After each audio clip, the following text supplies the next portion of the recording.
Hello, fellow wealth hackers. Well, it's that time of the year where I try and share with you the lessons that I've learned from the year. I've done it now for over 10 years. And so what I'm going to share with you is the 24 best lessons that I've learned for 2024. Now, I'll be frank with you, a couple of years, I struggle. I really do. I sit down and like, as these years get longer and longer, it's like quite hard to come up with all the lessons.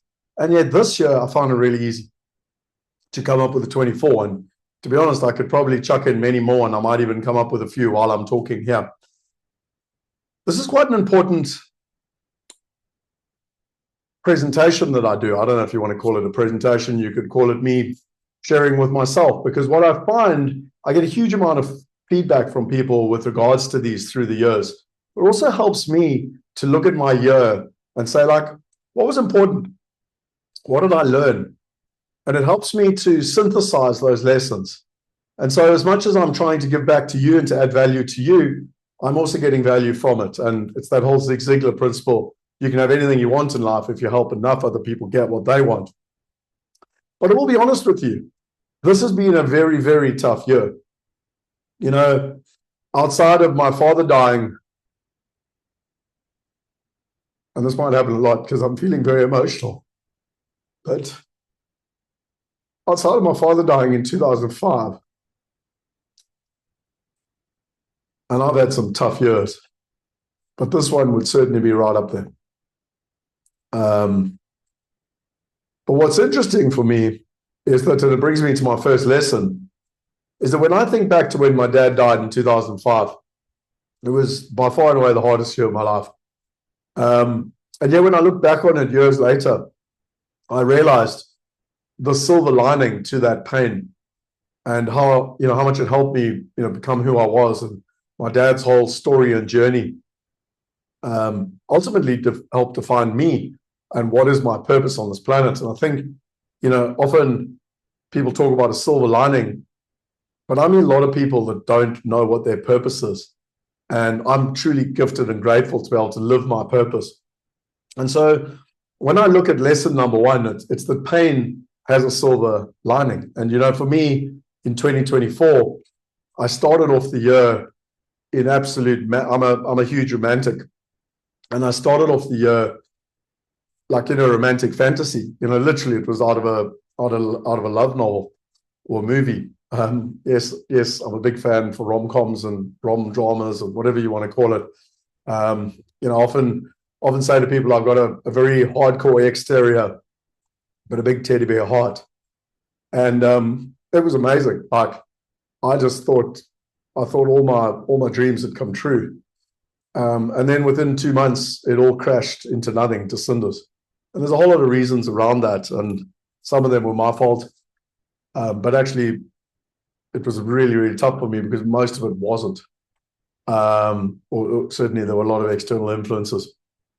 And that pain, I haven't felt pain that intense. And I don't want to say ever, because we change in life and we go through different things in life. But for me personally, that was hectic. It was really, really hectic. And as my therapist said, it like opened up a doorway, or they call it Pandora's box. Like, it opened up a Pandora's box to all the pain I'd been holding in through my whole life. And so my first lesson is that pain, often equals a silver lining, and it really did. It's this tremendous hurt, this tremendous pain. A couple of years ago, I didn't laugh, I didn't cry. I actually went to India to spend a month meditating in 2018 so that I could learn to laugh and cry, which I know sounds weird, but I'd become so kind of hardcore and protected that I'd forgotten what emotion was. And now this Pandora's box opened, and now I feel too much. I don't know if you can feel too much emotion, but I feel a hell of a lot of emotion. And that sort of brings me on to lesson number two, which was this year, for some reason, that personal relationship, and it involved my son leaving to Cape Town as well. It really was an incredibly difficult couple of months. And what it forced me to do was to go within and to deal with trauma that I hadn't actually dealt with before, from as far back as my childhood, and a lot to do with abandonment, and I'll go into that in a little bit more detail in lesson 3. But for the first time, it felt, and I've been doing personal development for 28 years, and in the last 10 years, I'd say I've really accelerated that. But this year, ladies and gentlemen, there's a great saying, and I can't remember who says it, but it's something like, the treasure you seek is within the cave you fear. The treasure you seek is within the cave you fear. And this year, I walked into that cave. I went within, and I started really dealing with that trauma and with that pain. And shit, it was difficult. Holy cow. Was it traumatic? Was it difficult? And my word, was it painful? And I mean, I was doing everything from journaling to meditating to crying to you name it. Which brings me on to lesson number 3, which was attachment styles. Now, I'd never heard of attachment styles. I'm 47 years old. And everyone I go along to, and I say, hey, do you know what attachment styles are? And they go, yeah, I know what attachment styles are. And it actually really, really pisses me off. Because if I'd learned about attachment styles when I was 17 or 18, I could have saved 10 or $20 million. I could have saved, massive mistakes in marriage, even in business. And it was so bizarre, because when I learned about attachment styles, and I'm not here to teach you all about it, but in simple terms, you've got 4 types of people, and all of us on this planet fit one of the 4 types of people. 50% of the planet are secure, and they're very comfortable in themselves and comfortable in relationships. And then the other 50% have challenges. And you've got anxious, preoccupied, and they're people that, in their past battled with abandonment, and there's a whole bunch of things as to why they behave like they do. They tend to run towards relationships. And then on the other side of the fence, you've got dismissive avoidance, and they got so hurt in the past that they got so good to looking after themselves that they push people away. And so they're constantly running away and effectively giving you cold shoulder and ghosting and whatever. And then you've got the one in the middle, just bloody forgotten the name now. Anyway, they basically oscillate between the two. So the one moment they're running towards you, and the one moment they're running away from you. And I just sat there and I was like, holy shit, like, why didn't someone teach me this stuff? Like, firstly, I got to know who I was. So when I said, I originally thought it was all blame on other people for my failed relationship. Then I started to realize who I was and my part that I was playing in that. And that actually the only way to stop this pattern, because I looked at my previous relationships, and it was a pattern that had recurred over and over again, same type of people that I'd been chasing because of my own core wounding, my own core needs. And the only way to fix that was to heal myself. And I found an amazing resource, and as I always do in these sessions, I bounce around and I'm just going to share stuff with you. But I found this amazing resource by this lady, Thais Gibson. And I would highly, highly recommend that you go and do your attachment style, whether you're happily married, whether you're in a relationship, whether you're looking for a new relationship. This is one of the greatest gifts I've ever learned. So you do your attachment style, you figure out who you are, so you can literally go do your attachment style quiz. You figure out who you are. She's got a huge amount of resources on YouTube. You can just go look up on YouTube. I learned so much, and it's free on YouTube, or you can join this university. So I joined this university, and I did a huge amount of personal development work because I'm anxious, preoccupied, and I really got to the bottom of what is that, and how do I heal myself so that I can show up better. You know, I've told you already, I'm a romantic, in fact, anxious, preoccupied, or they call them hopeless romantics. And I did all this work because I still feel there's no problem with being a romantic, and I want to have an extraordinary relationship, and I intend to have not only an extraordinary relationship with myself, but an extraordinary relationship with a partner, and I truly want a teammate. But I also acknowledge that I had to do the work first. I had to be the person that I want to be so that I can attract what I want in my life. And it truly was, as I said to you, it's one of the hardest lessons I've ever learned, but it's also one of the greatest gifts I've ever been given. And I'm just pissed off that I didn't learn about this when I was, at school, because really some of the rubbish I learned at school, this would have made my life so much easier. this book as well. Every year I bring up books that have been meaningful to me. I actually haven't read that much this year. Been doing so much personal development work. But this book, Liberated Love, Releasing Codependent Patterns and Creating the Love You Desire by Mark Rose and Kylie McBeath. I strongly, strongly recommend to build a great relationship. Again, no matter where you are in your relationship spectrum, this is an incredible book, which I highly, highly recommend. The next lesson number 4 for me, was one of forgiveness. And I had so much anger around the relationship that failed and what happened with my son, and also in business. And I just learned the power of forgiveness and the fact that I can't change who they are and I can't change what they did, but I can truly just forgive and I can put down all the weights. And I went through a whole bunch of exercises to do this and a huge amount of difficult work. And I won't go into all the details, but there were a bunch of people in my life that I had to forgive. And I did that. And it felt like it just changed things energetically, which was extremely powerful for me in that process. So, forgiveness is often people think, oh, but I don't want to forgive them. Actually, it's just a gift you're giving yourself. That's been extremely powerful for me. Number 5 is a contentious one. And people tell me not to talk about this stuff. And I kind of go, well, Steve Jobs spoke about how, he used to do, what did he do? I can't even remember, but he did acid, I think it was. And, Bill Gates didn't. And he always used to talk about that's why, Apple was so much better than Microsoft. So for me, I've been doing personal development for 28 years. I saw my first therapist when I was 22 years old. My father had bipolar depression. So it's something I'm very conscious of in my life. And I've always said, I'm not going to, I'm not going to allow myself to go there. And I read a book called The Road Less Traveled, literally in my early 20s. It was like, well, go and do the therapy, do the work, because then you're not being reactive, you're being proactive. Anyway, so I've done therapy now for 25 years. And this year I did a different program. So I did therapy every single week, every Wednesday at 9 o'clock. I've got an incredible lady called Muffy that has been a real rock for me through some incredibly difficult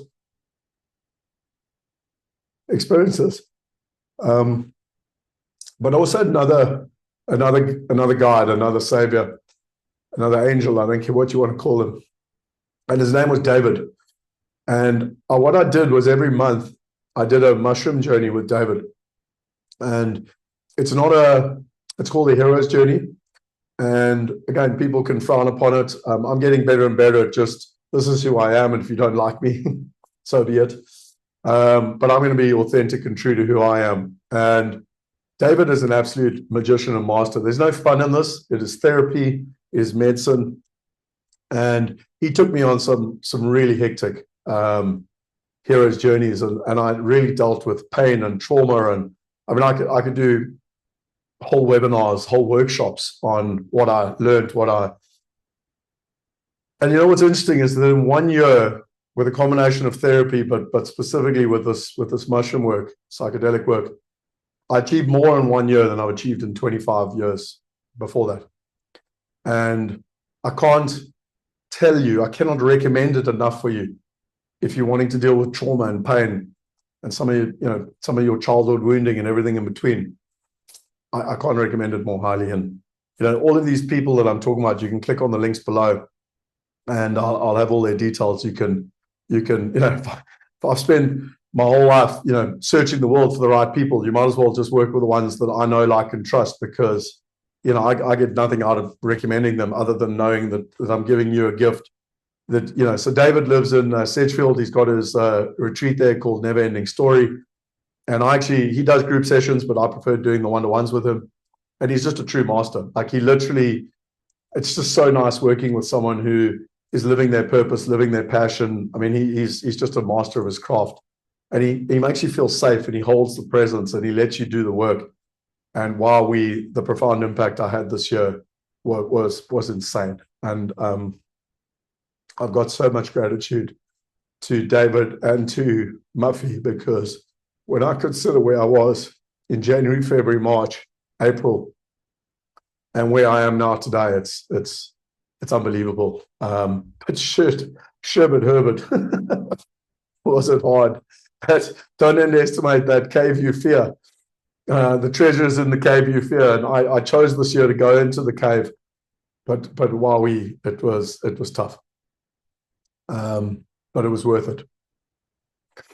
Lesson number 6 is intuition. And I've also been working with another amazing lady called Susanna Kennedy. And she said something profound just the other night around intuition, because something that's really confused me was that I've always been quite reliant on my intuition. And this year I had some quite strong, very strong intuitions around what I should do. And then they turned out to be wrong. And I really thought I'd understood them, and I listened, and I spent real quality time listening and hearing. And then it turned out to be wrong. And then you start to not trust your intuition. And that's not a lovely place to be, particularly around relationships and people. And Susanna Kennedy said something on Monday evening. She said, yeah, well, the one thing with your intuition is you've got to be careful between your wanting and your wounding. And Muffy, my therapist, also said to me, Scott, be careful. Some of these things are learned behaviors. So something I'm learning, and I don't have the answer yet, this will have to be a 2025 lesson, is what's the difference between your intuition and that gut feeling that's just right, and where you're doing a learned behavior, or you're wanting something to be different because of your childhood wounding, etc. And that's an area for me that I found very difficult, because this year I had an intuition around a couple of things, and I went, based on my intuition, I kind of stuck to it, and I really thought it was working, and I looked for signs from the universe, and I got the signs, and then it didn't work. I was like, what? And that kind of confused the shit out of me. Yeah, there's a lot I could say around that, and that's a lot of work that I'm still doing in that space. Lesson number 7 is spending time with myself. Now, I'm an A-type personality. I'm a go-getter. I'm always out there. I'm always busy. And one of the things I realized is that, I'm the type of person that likes to drink a beer or play hard or work hard or, even comfort eat. But in simple terms, it's all the same thing, because you don't want to deal with yourself. You don't want to sit with yourself. You don't want to deal with some of the pain, etc. And this is a year that I've spent time with myself more than I've ever done. One of the things I did was a vision quest. I went and sat in a forest for 5 days. It's a North American Indian ceremony, and literally 5 days with no food, no water.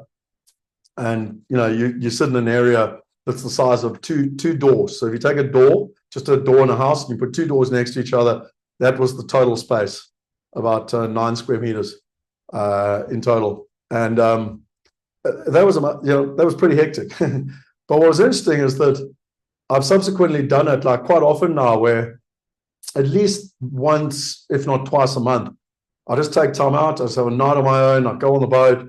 I often do some mushrooms just on my own, and I just spend some really good quality time just feeling and checking in with who I am and where I'm at, and if I'm feeling pain, like dealing with it. Think about it, and it brings up like almost a trauma response.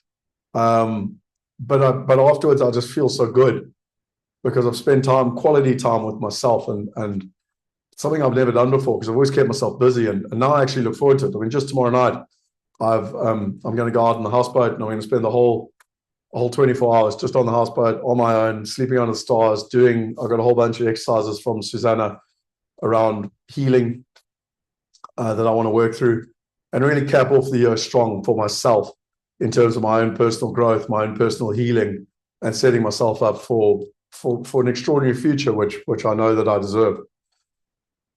Lesson number 8. Well, this was one of the most profound lessons for me, and it's to stop fighting. Lawyers love fighting. Lawyers were put on this planet to fight. I used to joke with my ex-wife. She's a lawyer, and I used to joke with her, do grumpy people become lawyers, or are lawyers grumpy?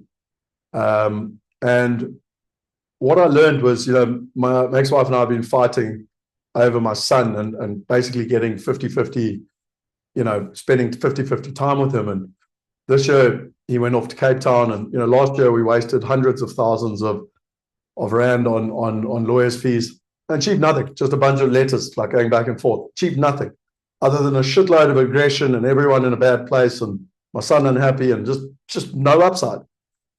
And then my mother, bless her, found a guy called Dan Shev, and you can click on his link below. And he literally coaches people. He's not a lawyer. And he just said, he showed me how the system works, how the whole legal system is effectively rigged just to get lawyers to keep fighting with each other because they all make money by fighting with each other. And he said, Scott, just stop fighting. He said, just step back. Just don't fight. And for those of you who want to know more, I can go into more detail about it. I actually have a testimonial with Dan where I can share it with you if you're interested. But, if you're a parent that just wants time with your kids, or quite frankly, any legal dispute, like this would be invaluable for you because I learned to just stop fighting. And one of the things he said, stop fighting for your son, stop fighting with the ex-wife, just be there. Just let your son know that you love him. Let him know that he's always welcome in your house. You're not fighting. And, for me, the incredible thing was the moment I stopped fighting, his mom stopped fighting. And then he stopped fighting. And, you look where we are 6 to 9 months later, and we all three of us are in an incredible place. But most importantly, John T is happy, my son. And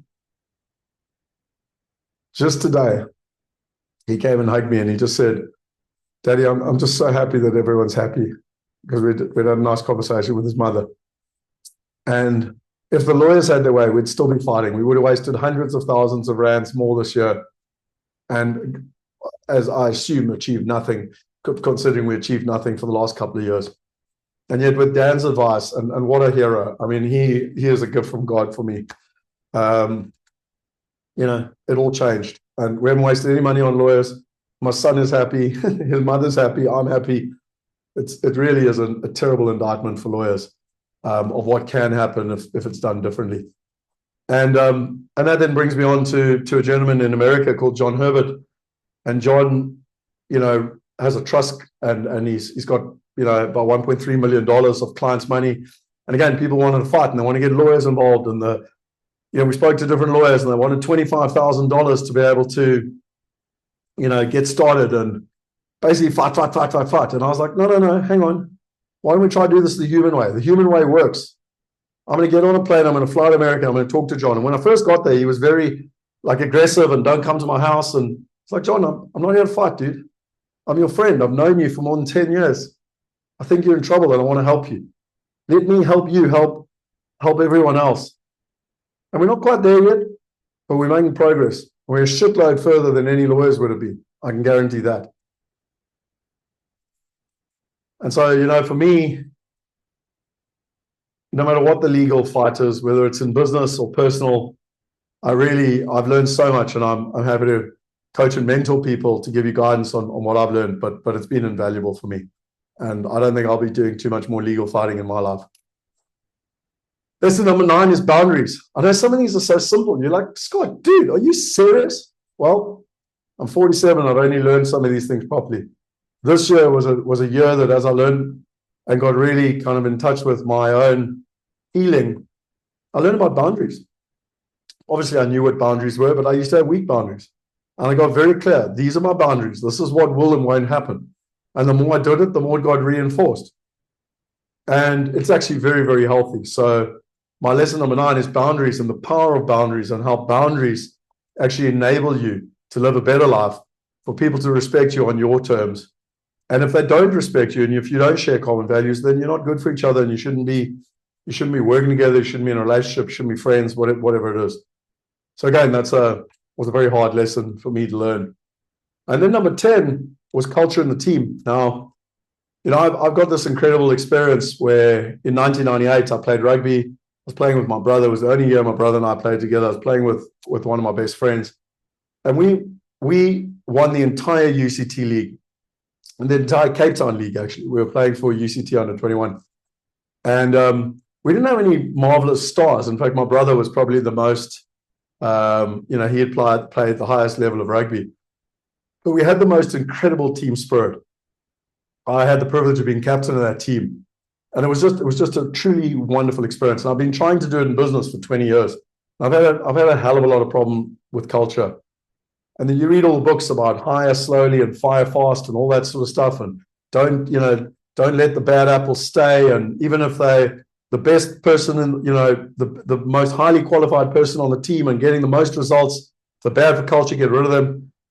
And it was actually watching a thing with Rassie Erasmus and that series about Chasing the Sun 2, about the World Cup, where he sat down Eben Etzebeth, Sia Khaleesi, and Dwayne Vermeulen, the 3 best players in the Springbok team, and he literally said, "You're dropped for the quarterfinal against France." He said, "Unless you sort your shit out," because they were fighting with each other, "you're dropped because you're not good for the team. You're not setting a good precedent."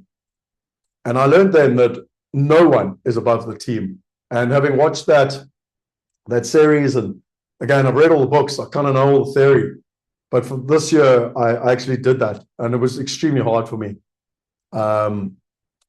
But I put the team first, and I put culture first. And I didn't care about how unique or qualified one individual was. If they weren't good for team culture, then they need to move on. It's better for them. It's better for the team. Lots of lessons. The first 10 lessons are all personal. Number 11 was school. So this is an incredible piece of software that is all about communities. We've got 3 school systems. We've got our Wealth University, we've got our Wealth Hackers, and we've got our Private Wealth Global. So effectively, Wealth University is our, if you're on an airplane, that's our economy. Our Wealth Hackers is our business class. It's got over $60,000 worth of courses in it. And then we've got our Private Wealth Global, that is our first class. But this is an awesome tool, and you click on the link below if you want to use one of our affiliate links to set it up. But it really is an amazing place to run a community. It's got everything from your community to your classroom, your different courses, your calendar, your members, your leaderboards, your gamification, and everything in between. And it's just so easy to use. And my business partner, Shane, says that it's going to be one of the next fangs. When you take into account Facebook, Apple, Netflix, Google, etc. It's growing tremendously. It's really, really useful. So, use that as a tool. I'd highly recommend it. The next one for me was a profound one, and that was the Enneagram. And again, another amazing angel, Karen Wellman, who is part of our mastermind and actually helps all of our clients at our mastermind level. And she did my Enneagram with me. And I don't have time to go into all of the details here, but I've done the Enneagram a couple of years ago. And the Enneagram is the oldest profiling system in the world. It's older than religion. And there's 9 different types within the Enneagram, and there's 27 different tri-types. And you get a full report, and here's my full report. So I'm an 837. Just by the way, this is a watch out world, because the 837s, out of 27 different combinations, this is the most driven combination that you get on the planet in terms of changing the world for the better, getting things done, etc., etc. But what she said to me when we looked at this, she goes, "Scott, you're not living in your 7 enough. You're not dreaming. You're not thinking big picture. You're not hanging around people that are inspiring you." And when I look back 10 years ago, I was going overseas and I was meeting incredible people, and I was spending time with Roger Hamilton. I was spending time with, Richard Branson, and going on these, going to Singularity University. And then I got, Wealth Migrate grew, and I got all these corporate clever directors that were too clever for anything. And so they were always like, no, we're wasting money. Scott's wasting money. And what they did was these small-minded people, and I allowed this to happen, so I'm not blaming. I won't allow it to happen again, but I allowed it to happen on my watch.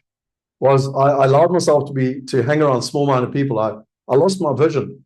I lost my passion. I lost being inspired and inspiring others and being around inspiring people. And when Karen looked at this, I literally said, "Karen, I feel like I've been in a rut, and I've been in a rut for years." He said, "Well, it's easy. Look at your 7. You have to express your 7. And that for me was in August of this year. And, in September, I got invited to speak on stage in Johannesburg with other incredible international speakers. And it was just amazing being around them again. And then I got on a plane, I flew to America, and I spent time with incredible people in America, and specifically Brendan Brown, and, driving around in his brand new Tesla. And he's known me for a long time, I think since 2007, 2008. And he was like, "Scott, get your head out your ass and start playing big again. Stop playing with these small-minded South Africans. Like, start playing big. Start playing on the global stage again. Go make $1 million. Stop whinging about money. Go make $1 million." And I love Brendan for it, because he's in your face and he's direct like that. And it was very, very valuable for me. And since September, I've just been on fire. I've been doing what I love. I've been inspired, and really the gift here is to Karen, and her just showing me, just shining a light and saying. So I mean, I can't over recommend doing your Enneagram profile and getting the code, getting the one-to-one session afterwards.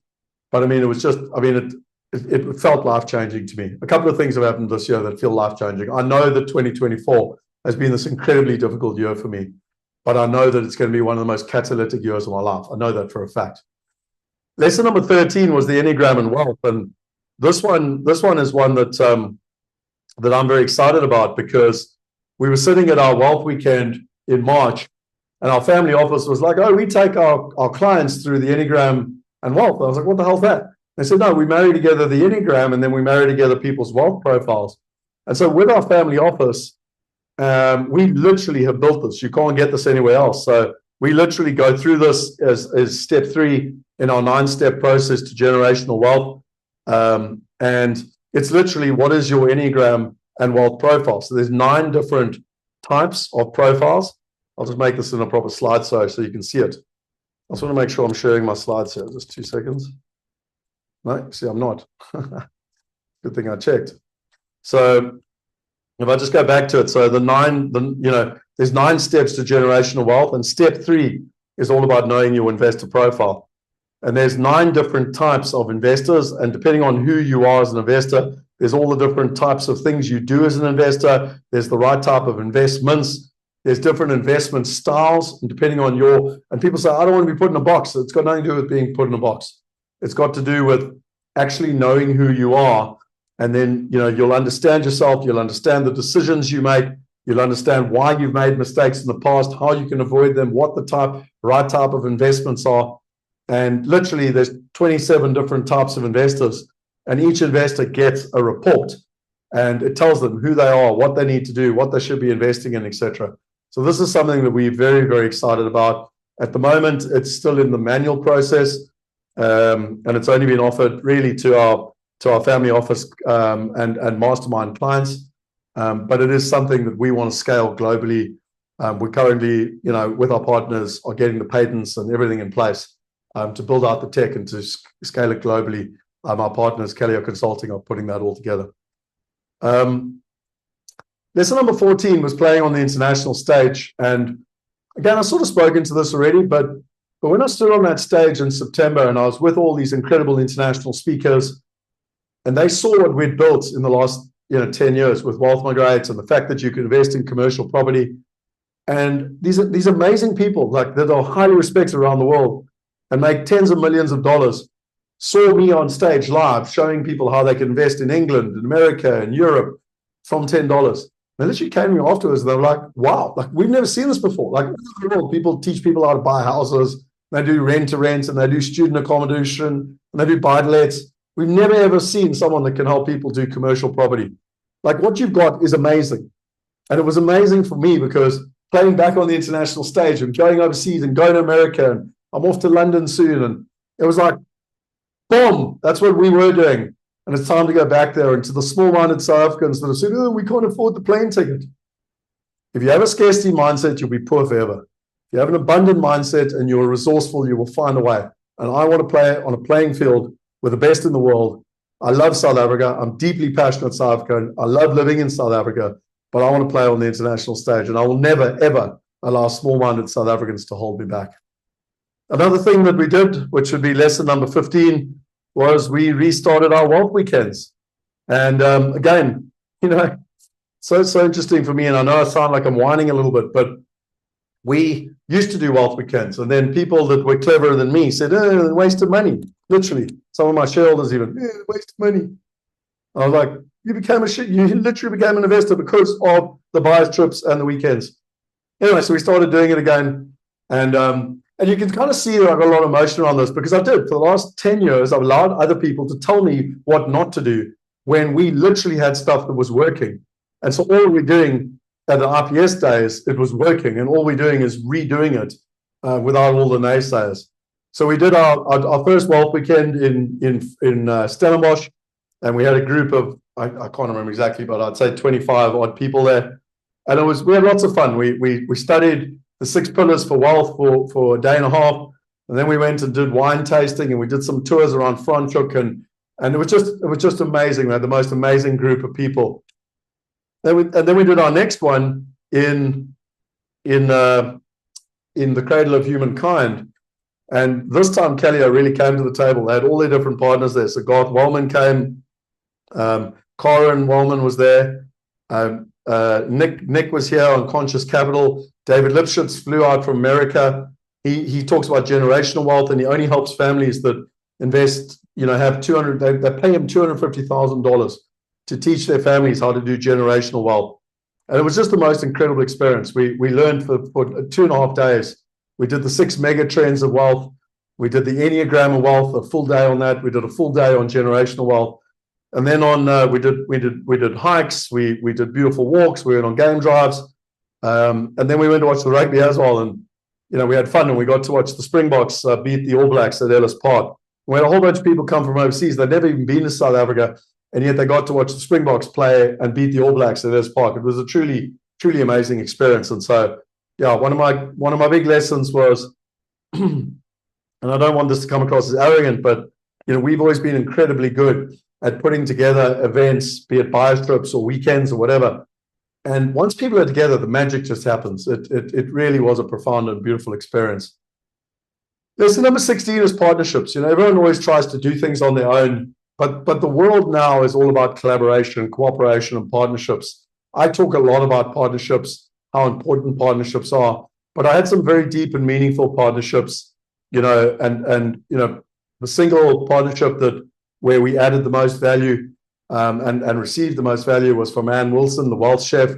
So as always, love working with Ann, with Robin Banks, who does the Mind Power, with Brian Walsh from Real Success, Paul O'Mahony. So I met Paul for the first time in 2019, but he actually came and presented at our Mastermind. And I really love what Paul's doing, helping people learn how to, build online businesses. And, he's been wonderful at actually helping me as well. So, hey, come play on the international stage. Let me show you how. Simon Zutsky, I've known Simon for 19 years. We were presenting together in Birmingham in 2005. So it's lovely he's one of the top property people in England. Susanna Kennedy. So again, I met Susanna in 2019, and then I didn't see her again for 5 years. And we're on stage with Brian Walsh in September, and we've built a lovely friendship and partnership since then, and been even collaborating on products, and it's been wonderful. I've loved her energy. I love what she brings to the table. And then Richard Harrington, also a South African, but that plays on the international stage and helps people invest directly in the stock market, copying Warren Buffett. And look, there were many, many other partners, but those 1, 2, 3, 4, 5, 6, 7 people probably was where the value exchange was the most, where we added value, they added value. And I look forward to doing a hell of a lot more with those 7 next year in terms of, changing the world, adding more value to the world, adding more value to more people. Number 17 was diversification and having everything we promised. And, one of the biggest profound things that's happened to me this year was it's actually really hard. Jeff Bezos says if you're going to build something amazing, you've got to be able to be misunderstood for a very long time. And I don't think people truly understand what that means or how difficult that actually is. And, we've always had a dream of allowing people to diversify across countries, across currencies, across assets, across partners, and across time, to make investing as simple as a swipe of a finger and from as little as $1. And, to allow everybody to invest like the top 1%. And, people think these are just words, but 10 years of blood, sweat, and tears, over $20 million worth of investment, and a shitload of heartache. And it's just amazing now that you can truly go and do it. I mean, you can see it with your own eyes. You can literally go and do it. We got private equity in London. We got debt in Austin. We got a property deal, commercial industrial property deal in Phoenix. And we got a German mixed use deal in Germany. We got a deal coming up in Manhattan.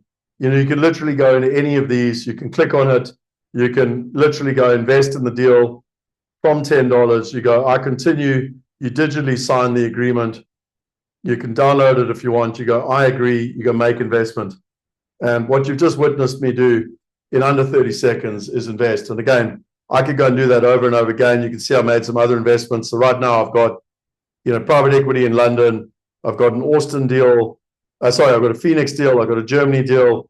And I've got but I can see I've doubled up. I can literally go, I can go cancel investment. I go remove my investment, and it just refunds my wallet. It's just incredible what the team has built. And I'm truly, truly proud of them. And it's, Tony Robbins always says, people overestimate what you can achieve in a year, but they underestimate what you can achieve in a decade. And when I consider where we were a decade ago and dreaming about it, and now everything is built. The Wealthe University is built. Wealth Migrate is built. The entire ecosystem is built. It really, really is exciting. And it brings me on to lesson 18, which is all about venture partners and strategic partnerships. And once again, this is a case of being misunderstood, because this was actually one of the reasons that I was asked to leave the company at the end of 2022. And, again, a bit of a Steve Jobs moment. I kind of said to the shareholders, well, the board pretty much fired me, just like Steve Jobs. And I said, well, it's the board or me, to the shareholders. And, I got an 85% mandate to take over back control of the company. And the reason I got asked to leave was funny enough because of venture building and strategic partners. And what's so interesting is that we've been talking about this for many, many years, and now it's truly a reality. You've got the technology which sits at the middle. You've got global marketplaces, you've got local marketplaces, you've got real estate, you've got diversification, you've got genres, and you've got community. We call it a meta marketplace. We started with Wealth Migrate. That's what we built. Then we built the Wealth Movement, which is all our events in our community. Then we built Wealth University. That's where we were.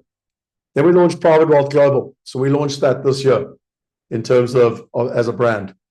And we were going to launch all these different countries, but we actually decided to go after the strategic partners and the venture builders. So this year we launched Women in Wealth, Sharia Wealth, Millennials in Wealth, Yachties Wealth, Golfers in Wealth. What are some of the others? Pilots in Wealth, Farmers in Wealth. And it's just truly exciting. And, with time, we'll launch Wealth Create, which will be local investments into local deals. We've already got a couple of partners that want to do that in South Africa next year, which we will beta test in South Africa and then roll out to other countries. But this was our plan. This is what we said we would do. And, what's so exciting to me is that these plans that we've spoken about for years, I mean, if you look at this slide here, this one here, phase 1, 2015 to 2020, these slides were built in 2014. Like, we'll help investors that will start off with high net worths, $100,000 investors, and will steadily work down to $1,000. And while we're doing that, we'll figure out the whole process.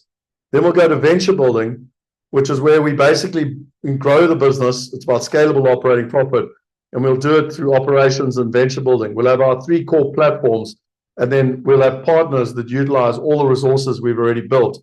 And then finally, phase 3 will be a meta marketplace, which will be a combination of both local and international investing, all happening together with smart investing in every single person's pocket and helping to close the wealth gap. Now, can you believe that these are slides from 2014 and that this has all become a reality? And the thing that I probably enjoyed the most here is going back and spending time with my co-founder, Jaco Maritz, and Jaco sharing with me what he learned with Keller Williams, one of the biggest property estate agent in the world.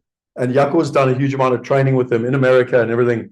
And he can just see the picture. And it's so nice working with a partner who just gets it. Like, you don't have to teach them. They know it. They know in the DNA why we built this company and how we're going to grow this company. And, certainly Jaco and I got really excited. And next year, I really look forward. This year was the setting up of the venture partners and the strategic partners and the amount of work we've done with our partners. And I deeply appreciate their time.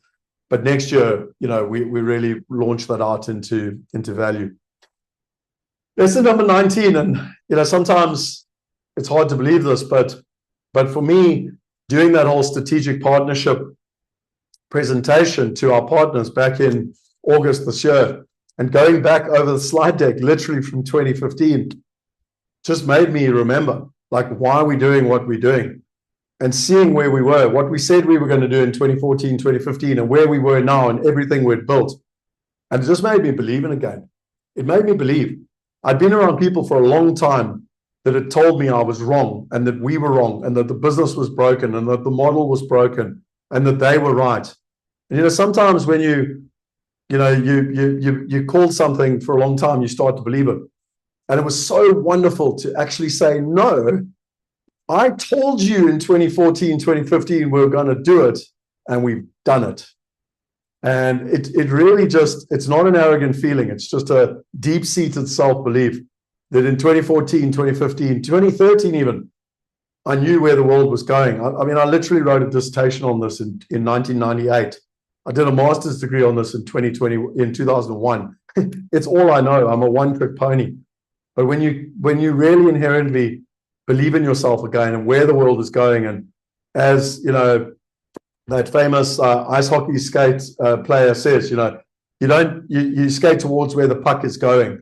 Or Ray Kurzweil, one of the greatest inventors ever, predictors of the future. He always says, take the long-term trends and figure out where they are and intersect. And all the presentations I used to do, like the 8 macro trends in the societal and the 8 macro trends in technology and how they're all intersecting. And it's so incredible to go back and revisit these things and actually realize how many of them have come into reality.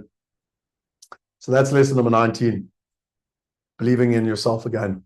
Lesson number 20 for me was working like a 25-year-old all again. I remember when I started IPS back in 2004, 20 years ago. And I remember working 7 days a week. When you're an entrepreneur, there is just no off time. Like you can always do more. There's always more time to work.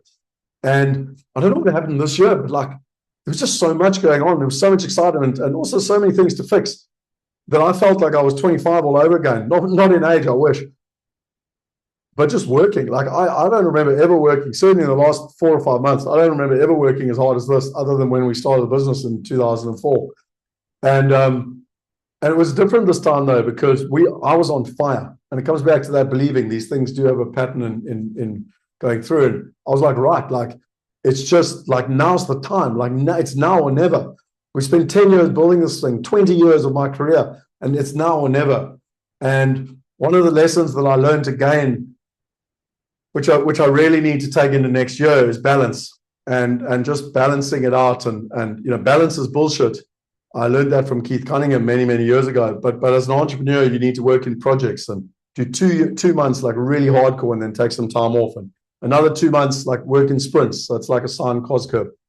And again, it reminded me of like I'm exhausted at the end of this year, and if I continue like this, I'll just fall over.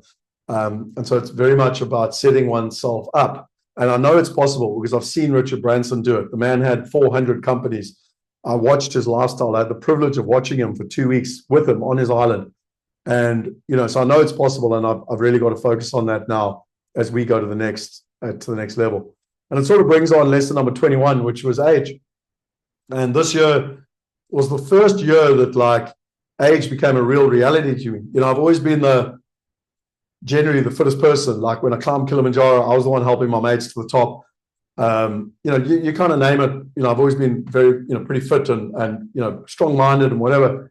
But I did the leopard trail this year, and like I was battling with my knees, and and I've had I've got problems with my knees and this, and I'm battling to paddle, and like I'm 47 years old, and I'm like, whoa, what's going on here? And all the years of rugby and comrades and everything are starting to pay their dividends. And it just really reminded me of Richard Branson. When I was there, he was 65 years old. I was like 39. And my father-in-law at the time was also 65. And the one was 65 going on 45. And the other one was 65 going on 85. The one was whinging about his sore arm and his short shoulder. And, he was basically an old man already. And Richard Branson was up playing tennis against a professional every morning. And I did a trail run around the island, 4 kilometers. I bloody battled to beat him. And then we raced each other kite surfing around the island, and he beat me. And, a lot of age is mindset, but more importantly, it's also about looking after yourself and conditioning yourself and doing the gym work and doing the exercise and looking after your health. So yeah, another big lesson for me, and a reminder this year that, it's now that I look after myself, and I kind of maintain, or you just flip and nosedive. Number 22, lesson number 2 was getting the legacy deal sorted. So, you know, on the 16th of October last year, the previous custodian left, and we replaced him. And we kind of thought, you know, by the end of the, you know, last year, we'd have all the deals sorted. Well, we didn't know what we didn't know. I mean, the shit show we walked into was unbelievable. In fact, I actually cannot believe that someone in good conscience can do that for investors. And each one of them we've had to firefight. And, you know, my father taught me a saying, where there's a will, there's a way. And I don't want to be arrogant, but one thing I'm extremely good at is give me a problem and I'll help you find a solution. I'm very, very resourceful. And we just, you know, Paolo and the team, we just plugged away one at a time. And I'm super chuffed. You know, we've got 2 left out of 16, and the majority of them are fixed. And once they're fixed forever. And it really was just a testament to just staying, you know, outcome focused. You know, I teach a lot of people. I don't know if I've got the slide. Let me see if I can find it for you quickly here. I teach people in my coaching. Yep, here's the slide here. So many people in life, 95% of people are caught up in problem and drama. And they only worry about the problems and the drama, low quality thinking. They basically tell you why they can't do something. And I go, what's the outcome? Like, it's top quality thinking. It asks better questions. So like for me, the outcome was simple. How do we get investors their dividends into their wallets? That's it. Now, don't give me all the problems as to why we can't do it. Let's focus on how we're going to achieve the outcome. Let's brainstorm ways that we can achieve it. Let's take action and let's get the outcome. And so it's such an amazing lesson in life. And it was reinforced for me. And I love my father for teaching me where there's a will, there's a way, because when you put your mind to something, there's always a way. If there's a will, there's always a way. And getting all the legacy deals sorted is a good example of that. The last 2 lessons, lesson number 23 was Clem Santa in the Q&A. So we were doing a Q&A with Clem Santa, and it was a really cool experience for us. And this was the event that we did. We had 3,800 people sign up to it. And the next morning, so it was a Thursday night, the next morning I was flying somewhere. And before I left for the airport, I said to Alex, my business partner, I said, listen, imagine how cool it would be if we could do a Q&A with Clem like once a quarter. And, you know, because it's so engaging. And, you know, it's one thing when Clem just comes and presents his presentation. But, you know, with all due respect, he does that quite a lot. And you can go read all the articles. You can get the information. But what you can't get inside his head. You can't ask questions and say, well, what does that mean? And what do I do about it? And, you know, what is the impact of this, etc. And we actually facilitated that conversation. I said, what imagine if we could do that 4 times a year? And, you know, blow me down, not even an hour later, we're driving to the airport. My phone goes, it's Clem. And he says, listen, you know, my wife's friend from Bridge was there last night and she absolutely loved it. And I absolutely loved it. And I talk a lot about creating conversation, and no one's ever facilitated a conversation like that before with quality, you know, questions. And, you know, why don't we just do it, you know, every quarter? I was like, Clem, brilliant idea. And for me, the lesson is the power of intention. You know, it's like you put it out there in the universe, and, you know, it was just amazing. Like, he had the idea, we had the idea, and within 1 hour, we'd agreed it. And, you know, I'm super excited. You know, really put it in the diary for yourself. Our next event is going to be the 4th of March. I did want to do it earlier, but he said, Scott, there's no point. Trump gets into power on the 20th of January. Let's give it 6 weeks to see what America first means. And then we'll, you know, do a presentation on what is happening with Trump and America first and where the world goes. So, yeah, lesson number 23 is all about the power of intention and also just kindness as well. He's such an incredible man. He's been so kind to me, and I deeply, deeply appreciate everything he's done for us and continues to do. And then lesson number 24, the final lesson for 2024, is working with Sheree again. So what this means is, and Alex, my partner, actually sort of reminded me of this. And he said, Scott, you know, your way of doing something is very different from most people. I said, what do you mean? He said, well, you're trying to teach your kid to fish. And most people would go watch a couple of YouTube videos, or they would read a book on it or whatever. You literally just go and find the best person in Knysna, where I live, that knows fishing the best, and you pay him to come and teach you how to do it. and, from a partnership perspective. And that's what I've always done. I don't know when or how I learned that. I know that it was reinforced by Tony Robbins in 2010, 2011 around modeling and partnership. So my attitude in life, if there's anything I want to learn, I want to know who's doing it already, and I want to go and partner with them. And it was so interesting because in terms of public speaking, I mean, I've been speaking on stage since I was like, the first time I can remember doing it in a proper auditorium, I was 10 years old. And I was in the finals of my little, my school speaking competition and whatever. I can't even remember if I won, it doesn't matter. But that's basically what I've been doing. But no one's ever trained me to be a speaker. And I was on stage with Paul O'Mahony, and he's got a reputation amongst international speakers of being the postman. And the reason he's called the postman is because he always delivers. And so I got hold of Paul afterwards. He's a lovely guy. We shared some beers together. And I said to him, Paul, how can I be like you? Like, I think I'm good, but I want to be great. And would you coach me, or who can you recommend that you coach? And he put me in contact with two different people, one in England and one in South Africa. And this lady, Cherie, I mean, it's weird how the world works. Like, I literally was working with her in 2005, 2006. We did a big event in London together called Wealthe Kaya in 2007 that was actually sponsored by F&B. And Paul was the one to say, go and speak to Cherie. Like, she's specialized in helping speakers be better, get their message out there, be able to add more value. And I've had 4 sessions with Cherie, and she has been phenomenal. I mean, you talk about over-exceeding expectations. It really has just been unbelievable. And the best thing is that she's given me back my confidence, my self-confidence, my hope. And, she joked with me and she said, Scott, you should call yourself Robin Hood. I was like, why? She goes, well, you give everything away for free. You teach people, you share all your knowledge for free. You should just be Robin Hood. You need to get paid for your value. And, I made $1 million in 3 months, and I want you to make $1 million next year. And I thought about it, and I was like, it sounds too good to be true. Again, I don't want to sound woe me, but I'm earning half of what I was earning 10 years ago. Half now. In dollars, I'm earning half of what I earned 10 years ago. So I've gone backwards in 10 years. And yes, I'm living my purpose and I'm doing what I love, but I also want to get paid for it. I'm not Mother Teresa. And Cherie's the one that's given me back that hope, that confidence, but also the roadmap. And said, this is how to do it. And she's been coaching me. Again, it's the value in a coach. She's expensive. She's really expensive. But if you want to work with the best, if you want to partner with the best, then that's what you need to do. And so, yeah, I'm putting it out there in the universe. My target next year is $1 million plus for myself.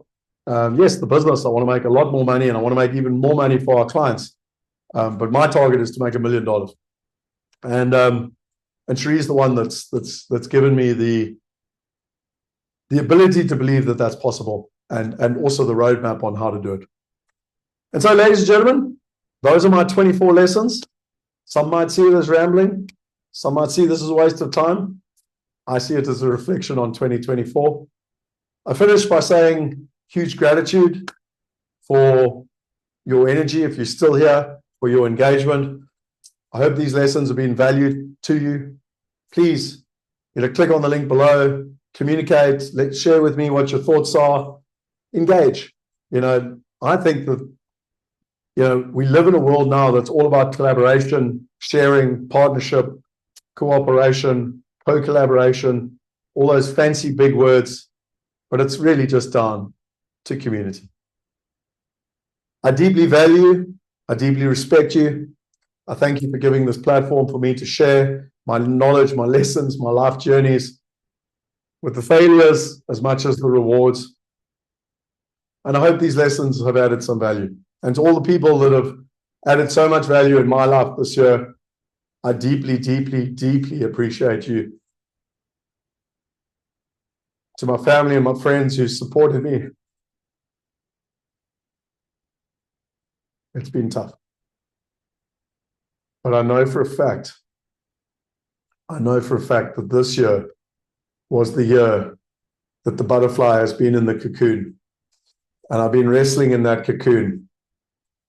And next year, and for the next decade, this butterfly is taking flight.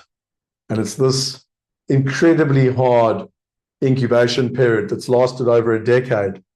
And really, this last year has just got excruciatingly hard.